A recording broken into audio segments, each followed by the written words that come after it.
Assalamualaikum warahmatullahi wabarakatuh. Salam, Om Swastiastu, Namo Buddhaya, salam kebajikan. Sebelum saya memperkenalkan diri, izinkan saya untuk memberikan pantun terlebih dahulu. Layar terbuka, kita bersua, angin sepoi di sore ceria. Selamat datang di video saya, semoga bermanfaat bagi kita semua. Perkenalkan, nama saya Rasyalia Anissa Tomasa dengan NPM C1C024132. Di sini saya akan melaksanakan tugas ujian akhir semester mata kuliah Bahasa Indonesia dengan dosen pengampu Bapak Dr. Nurmanza, SPD, MPD. Oke, let's go! Pada pertemuan pertama, materi yang dibahas adalah hakikat dan perkembangan bahasa Indonesia. Bahasa Indonesia adalah bahasa resmi nasional yang digunakan di seluruh wilayah negara Kesatuan Republik Indonesia dalam UU RI nomor 24 tahun 2009 pasal 1 ayat 2. Bahasa Indonesia diresmikan sebagai bahasa nasional pada tanggal 18 Agustus 1945. Kedudukan bahasa Indonesia terbagi menjadi dua, yaitu sebagai bahasa nasional dan sebagai bahasa negara. Kedudukan bahasa Indonesia sebagai bahasa nasional memiliki fungsi. Yang pertama, sebagai lambang kebanggaan kebangsaan. Yang kedua, lambang identitas nasional. Yang ketiga, alat penghubung antar warga, daerah, dan budaya. Dan yang terakhir menjadi alat pengembangan kebudayaan, ilmu pengetahuan, dan teknologi. Sebagai bahasa negara, bahasa Indonesia memiliki fungsi. Yang pertama, bahasa resmi kenegaraan. Yang kedua, bahasa pengantar pendidikan, bahasa pengantar dan pendidikan. Yang ketiga, alat penghubung pada tingkat nasional. Dan yang terakhir menjadi alat pengembangan kebudayaan, pengetahuan, dan teknologi. Sejarah bahasa Indonesia. Sebelum kemerdekaan Indonesia, bahasa Melayu sudah digunakan sebagai bahasa kenegaraan. Namun, pada tanggal 28 Oktober 1928, para pemuda melakukan Kongres Pemuda, sehingga menghasilkan Ikrar Sumpah Pemuda yang pada nomor ketiga berbunyi, "Kami, putra dan putri Indonesia, menjunjung bahasa persatuan, bahasa Indonesia." Setelah kemerdekaan Indonesia, Undang-Undang Dasar Negara Republik Indonesia tahun 1945 menetapkan bahasa Indonesia sebagai bahasa nasional, sehingga dengan perkembangan zaman, ejaan bahasa Indonesia mengalami perubahan secara signifikan.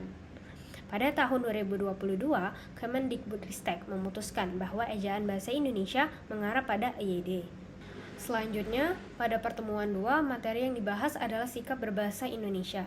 Sikap bahasa yaitu posisi mental atau perasaan terhadap bahasa sendiri atau bahasa orang lain, sehingga sikap bahasa merupakan reaksi penilaian terhadap suatu bahasa tertentu. Ciri sikap bahasa ada 3, yaitu yang pertama kesetiaan bahasa, yang kedua kebanggaan bahasa, dan yang ketiga kesadaran adanya norma bahasa. Lalu ada juga komponen sikap bahasa. Yang pertama komponen kognitif, yang kedua komponen afektif, dan yang ketiga komponen konatif. Lalu terdapat juga jenis sikap bahasa. Nah, jenis sikap bahasa Indonesia ini ada dua, yaitu sikap kebahasaan seperti menggunakan EYD, kata baku, kalimat efektif, dan aturan paragraf bahasa Indonesia. Yang kedua, sikap non-kebahasaan seperti sikap sosial, sikap politik, sikap estetis, dan sikap keagamaan. Selanjutnya, pada pertemuan 3, materinya yaitu teks dalam kehidupan akademik untuk penanaman nilai dan hakikat bahasa Indonesia sebagai penghala ilmu pengetahuan. Pengertian dari tulisan akademik yaitu jenis tulisan yang mengaji suatu permasalahan yang dilakukan melalui proses penelitian atau proses kajian pustaka dengan menggunakan metode ilmiah atau saintifik yang dapat diterima dan digunakan dalam lingkungan akademik. Bentuk tulisan secara umum itu ada 3. Yang pertama prosa, yang kedua puisi, dan yang ketiga drama. Prosa terbagi menjadi 2, yaitu prosa non-fiksi dan prosa fiksi. Nah, untuk prosa fiksi seperti novel, cerpen, dongeng, dan lain-lain. Lalu untuk prosa non-fiksi atau tulisan akademik atau karya tulis ilmiah ada 2, yaitu hasil kajian pustaka dan hasil dari proses penelitian. Nah, bentuk dari hasil kajian pustaka seperti makalah, buku teks, modul, dan lain-lain. Lalu hasil dari proses penelitian yaitu skripsi, laporan hasil penelitian, monograf, dan lain-lain. Nah, untuk puisi terdiri dari 2, yaitu puisi lama dan puisi baru. Puisi lama seperti mantra, pantun, syair, dan lain-lain. Kalau puisi baru yaitu balada, himne, ode, dan lain-lain. Yang ketiga ada drama.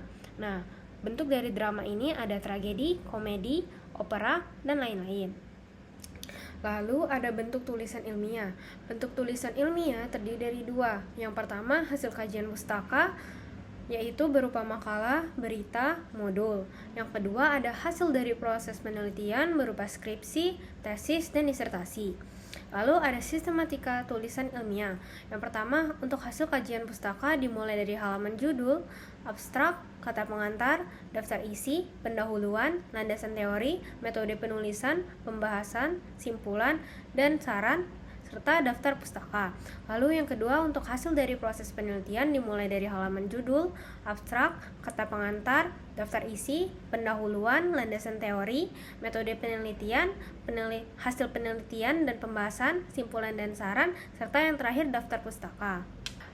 Selanjutnya, materi pada pertemuan 4 yaitu menjelajahi dunia pustaka dari berbagai sumber referensi digital.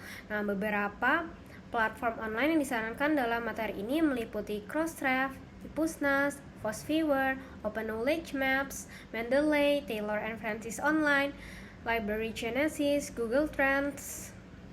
Nah, untuk Mendeley ini ada 3 jenis. Yang pertama ada Mendeley Desktop, lalu Mendeley Web, dan Mendeley Reference Manager. Nah, untuk Mendeley Desktop ini bisa diinstal pada Windows dan Mac OS. Lalu file PDF pada Mendeley Desktop berada di lokasi hard disk masing-masing pengguna sehingga bekerja secara offline. Lalu Mendeley Desktop ini dapat memuat citasi dan daftar pustaka atau bibliografi.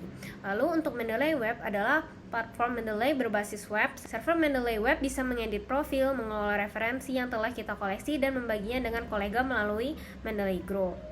Lalu Mendeley Web dapat digunakan untuk mengetahui informasi statistik, misalnya popularitas suatu referensi. Selanjutnya Mendeley Reference Manager.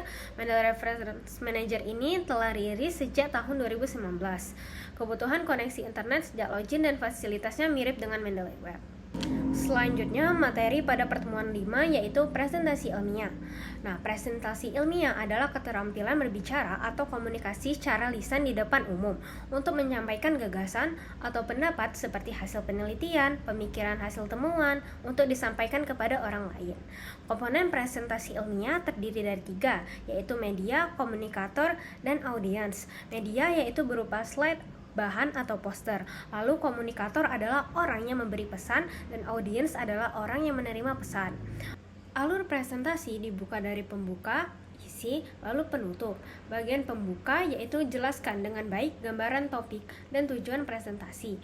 Lalu untuk bagian isi, sampaikan ide atau konten hebat dari hasil penelitian, mulai dari pendahuluan atau latar belakang, pemahaman akan permasalahan, metode penelitian, analisis atau penyelesaian.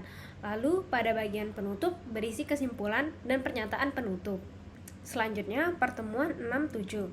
Materi yang dibahas yaitu mendesain proposal kegiatan. Proposal kegiatan adalah sebuah rencana yang dituangkan ke dalam bentuk rancangan kerja tertulis.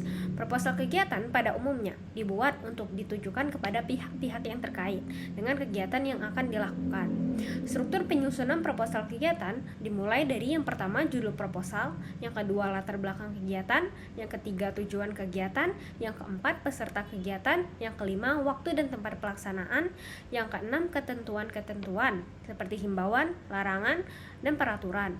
Lalu yang ketujuh jadwal kegiatan, yang kedelapan susunan kepanitiaan, kesembilan rencana anggaran, dan yang kesepuluh yaitu penutup. Selanjutnya, materi untuk pertemuan 11-15 yaitu laporan penelitian dan artikel ilmiah hasil penelitian. Hakikat penelitian.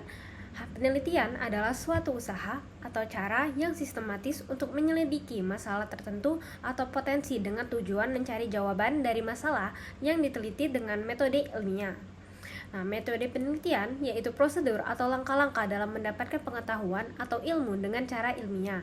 Cara ilmiah ada 5, yaitu yang pertama ada rasional, empiris, sistematis, valid, dan reliable. Nah, rasional adalah masuk akal sehingga dapat dijangkau oleh pendengaran manusia. Lalu empiris yaitu dapat diamati oleh indera manusia. Sistematis yaitu langkah-langkah yang logis. Lalu valid, derajat ketetapan antara data yang sesungguhnya terjadi dengan data yang dapat dikumpulkan oleh peneliti.